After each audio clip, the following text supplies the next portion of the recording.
This question is asking us to find the values of x, in which we plug them in here, and we're going to get something greater than 0. We've really already done this in the last chapter with the sign chart.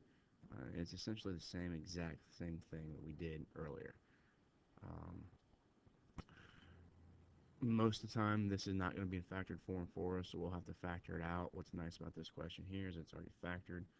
But basically what we do is we set up a line chart, or a sign chart. So I'm going to get a line graph here. And I put the roots down. So I'm going to put, that's going to give me a -4 there. That's going to give me a +2, and that's going to give me a +7. So I'm going to put -4, 2, and 7. And remember, I always put 0 in here because that's going to be a nice number to choose sometimes. And now I want to look and find the sign of this polynomial in these regions. Okay. Now the easiest thing to do is just to write down my factors on the left-hand side, much like we did earlier, and then don't forget your total. Okay. If I try something like -5 and plug it in here, I'm going to get a -1, so I'm looking for the sign to be negative. If I try -5 and I plug it in here, it's going to be negative.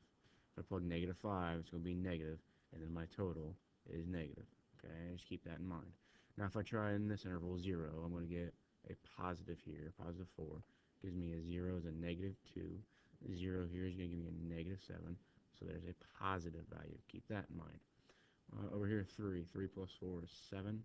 So that's positive. 3 minus 2 is positive. 3 minus 7 is negative, so the total is a negative. And then over here, 8. 8 plus 4 is positive. 8 minus 2 is positive. 8 minus 1 is positive, so my total is positive. And remember, I got these totals, but 3 negatives gives me a negative. And we're multiplying together, so 3 negatives multiplied together is a negative. 2 negatives give me a positive, so positive times a positive gives me a positive, and then the same concepts over here. Now, going back to the original question, we were being asked, when is x going to be, or when is this value, when I multiply it out, going to be greater than 0? Okay, so I'm looking for a total that this is going to be a positive number. Those are the numbers that are greater than 0. So down on my sign chart, when I look at the totals, I'm looking for the positive values. Okay, so there. So this interval was between -4 and 2.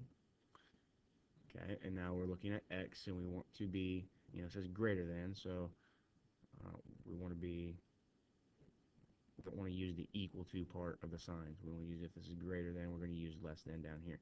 So x value has to be between -4 and +2, and over here, our x value, all values to the right of 7 are going to work, so I'm going to choose x to be greater than 7.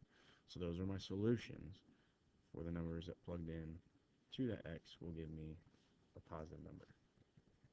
Problems?